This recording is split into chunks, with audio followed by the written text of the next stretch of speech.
Good afternoon, all. CamelbackTrading.org coming to you this Tuesday afternoon, May 31st. We are looking at window traders, market profile, SPY, IWMN, triple Qs. Got back later this afternoon. I did take the day off. Went to the Ranger game last night in Raleigh, North Carolina, which turned out to be a very good decision as I saw a great game and saw my Rangers won to move on. So I'm happy with that. Came back today around 2 o'clock. Turned my computers on. I didn't do any trading, but first thing I noticed when I got into the trading room, started speaking to the room, is the market was getting pretty long up here, and I said, H did not alleviate enough pressure. I said, so if they don't go trend, and somebody told me in the room we had single prints briefly in I when J opened, said if they don't make a new high and go trend, they're going to give it up. And no sooner than I said it, and boom, K took out J and flushed. L went down a little lower. At the time, I didn't want to do any trading. I hate walking back and just slapping on a trade when I haven't been here all day. You could see what was happening though. I was also tempted to take a long when we got closer to value low. Didn't do that either, but both trades would have worked. Short below J, long at value low at the time, and it went right back up. We end 8 wide. Now, one thing they couldn't do is raise POC.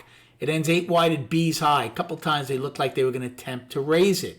Russell ends 12 wide. They were 11 for 11. Missed 13 wide because L period, K first. They didn't take out their IB until K took out the day's low and then L went lower. But they never got any traction below that, but they couldn't get back to get their perfect POC in L. And triple Qs did the same as we did. Right now they have SPY closing at around 413.36. If that's the case, we spent the entire month. Now, this is fascinating. We had the largest range of the year this month, $9.68. We did $9.26 back in January. We also have an average volume of 116 million. It's going to be one of the highest of the year. And with all that, the market ends up a little over $1 for the month. But I think the bulls are in pretty decent shape. Like I said, this is kind of what I was expecting prior to the next Fed meeting, where we would have a chance to test both the 20, which we blew over, the 50, which is at 425 and change, and maybe last month's high. We're going to see, which is 429.66. Remains to be seen if they're going to attempt to test that. If they don't, the monthly's still down to me. As far as destinations, 416.46, today's high. Then we have those single prints, 417.15 to 75 cents for May 5th.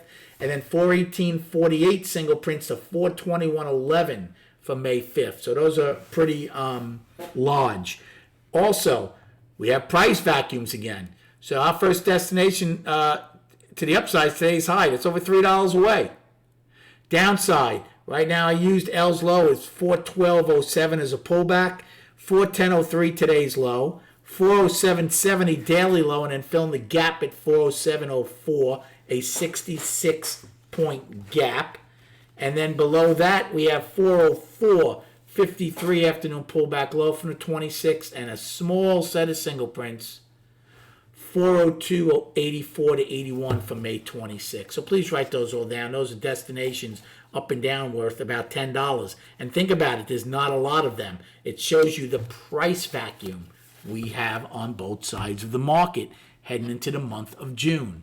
Now, speaking about heading into the month of June, let's go to the chart and break down just SPY today. But before we do that, so we're 5 months in. It's not been a good year, but all in all, we're down a little over 12.5% in the S&P. Transport's down just under 13.